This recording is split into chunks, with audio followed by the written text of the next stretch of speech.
दोस्तों, गुरुधारा में आपका स्वागत है। ब्रह्म मुहूर्त क्या है?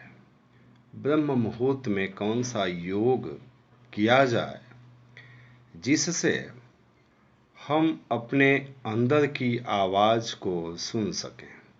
सामान्यतया 3 से लेकर 6 बजे तक का जो समय है वह ब्रह्म मुहूर्त के नाम से जाना जाता है। ब्रह्म मुहूर्त में इसे योगी काल भी कहा जाता है, महर्षि काल भी कहा जाता है, ऋषि काल भी इसी को कहा जाता है।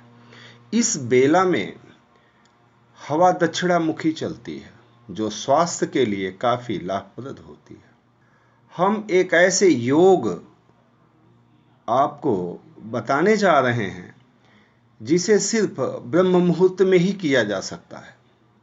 विज्ञान भैरव तंत्र में भगवान शिव ने मां पार्वती को 112 विधियों का उल्लेख किया है, जिसमें से 6 विधि सिर्फ श्वसन तंत्र के ऊपर है। अनेक प्रकार के प्रश्न माता पार्वती ने पूछा है जिसे भगवान शिव ने अपने तरीके से उनको बताया है। आज हम ब्रह्म मुहूर्त में कौन सा योग किया जाता है और उससे हमें अंदर की आवाज को हम अंदर की आवाज को सुन सकते हैं। सबसे पहले तो आप ये चीज जान जाइए कि घड़ी का अलार्म लगा के या किसी और विधि से नींद को तोड़ करके ये योग नहीं किया जा सकता। जब आपकी नींद स्वतः टूट जाए, स्वतः आप जाग जाएं, तो ही यह योग आप करें। सबसे पहले अगर 3 और 4 के बीच में, 3 और 6 के बीच में या 4 और 5 के बीच में आपकी नींद जब भी टूटती है, आप आराम से सुख आसन में बैठ जाएं।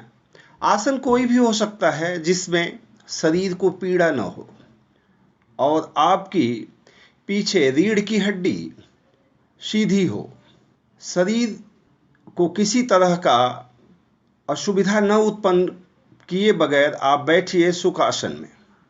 दोनों हाथों को आप आराम से यथावत जहां भी आपको आराम मिले वहां आप रख सकते हैं। एक चीज़ और आपको बताना चाहूँगा कि हमारे जो हाथों की अंगुलियां हैं ये पंचतत्व का प्रतिनिधित्व करती हैं। इसमें हर अंगुली का प्रतीक है एक एक तत्व। क्षिति जल पावक गगन समीरा, ये पंचतत्व हमारी अंगुलियों में विराजमान है।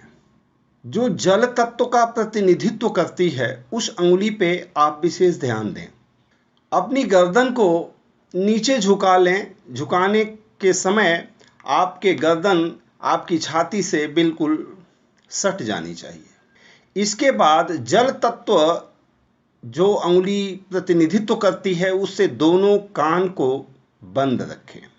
अपनी चेतना को, अपने ध्यान को सीधे शिखा पे ले जाएं और शिखा को देखने का प्रयास करें। यह योग 5 मिनट, 10 मिनट, 15 मिनट यथाशक्ति, यथा आपका सामर्थ्य जितना हो उतना आप कर सकते हैं। कभी कभी ऊर्जा के भी 3 स्रोत होते हैं। आप 5 मिनट ही करेंगे, हो सकता है कि आपके बदन में, आपके शरीर में दर्द हो, आप छोड़ सकते हैं। आपकी गर्दन में पीड़ा हो, आप छोड़ सकते हैं। लेकिन आप अगर अभ्यास करेंगे तो ये समय बढ़ता जाएगा। शिखा की तरफ ध्यान हो, जल तत्व प्रतिनिधित्व करने वाली अंगुली से कान बंद हो, आपकी पूरी चेतना शिखा पे लगी हो। आपको एक ध्वनि सुनाई देगी, अनेक ध्वनियां आपको सुनाई देंगी, लेकिन ध्यान रहे किसी भी ध्वनि को बिना परखे, बिना जाने आप उसे ध्वनि मत मान लेना। जब पूर्णतया आप अस्वस्थ हो जाइए कि नहीं ये ध्वनि स्पष्ट रूप से सुनाई दे रही है, तो उस ध्वनि में को सुनने का प्रयास करें। कच्चा फल 2 दिन, 4 दिन, 10 दिन के योग से आपको स्वर सुनाई नहीं देगा। आपको सतत प्रयास करना पड़ेगा। इसके बाद जो भी ध्वनि सुनाई देगी वो आपको वही ध्वनि आपकी अंतरात्मा की ध्वनि है, वही अंतः यात्रा आपको वह ध्वनि के माध्यम से आप कर सकते हैं। लेकिन आपको तप करना पड़ेगा, आपको परिश्रम करना पड़ेगा उस ध्वनि तक जाने के लिए, उसे पाने के लिए। किसी भी तरह की जल्दबाजी आपके लिए नुकसानदेह हो सकती है। आपको जितना बताया जा रहा है आप उतना आसानी से कीजिए। कुछ समय के बाद आपको अपने अंदर की ध्वनि सुनाई देगी। ध्वनि के अनेक प्रकार हो सकते हैं। अनेक ध्वनियाँ अनेक आदमी को सुनाई दे सकती है। कोई ये जरूरी नहीं है कि जो हमें सुनाई दे रहा है वो आपको भी सुनाई दे। जो आपको सुनाई दे रहा है वो किसी और को सुनाई दे। सबकी बनावट, सबका स्वर अलग अलग है, लेकिन जो भी ध्वनि आपको सुनाई देगी वही आपकी एक्चुअल ध्वनि है। उसी से आपकी अंतः यात्रा शुरू होगी। गुरु कृपा से ही ये ध्वनि पकड़ में आएगी और इसी से आप अपनी यात्रा शुरू कर सकते हैं। इस योग में किसी भी प्रकार का खतरा नहीं है, लेकिन पूरी की पूरी चेतना, पूरी की पूरी ऊर्जा आपको लगानी होगी। आपका पूरा का पूरा ध्यान जब शिखा पे टिकेगा तो आप सिर्फ साक्षी भाव से सुनने का प्रयास करें कि क्या सुनाई दे रहा है।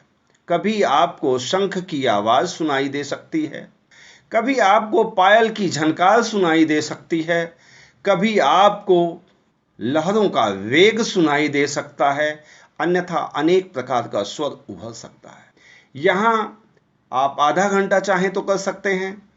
यथाशक्ति ऊर्जा जब आपकी समाप्त हो जाए, जब आप करने में असमर्थ हो जाएं तो उसे छोड़ दें, थोड़ा रेस्ट ले लें, थोड़ा आराम कर लें, इसके बाद पुनः शुरू करें। एक बात और, अगर आपकी नींद जब भी टूटती हो, कोई समय सीमा नहीं है। ब्रह्म मुहूर्त में आप जागने में असमर्थ हैं, आप जागते तो हैं, वह आपका समय भिन्न भिन्न हो सकता है, लेकिन जब भी आप जागते हैं आप तरोताजा हैं। उस वक्त आप यह योग आराम से कर सकते हैं। समय आपके ऊपर निर्भर है कि आप कितना देर तक अपने आप को इस आसन में, इस व्यवस्था में रख सकते हैं, यह आपके ऊपर निर्भर है। किसी भी तरह की परेशानी 2 दिन, 4 दिन, 10 दिन आप यह योग करेंगे, आपको इसका आनंद आएगा।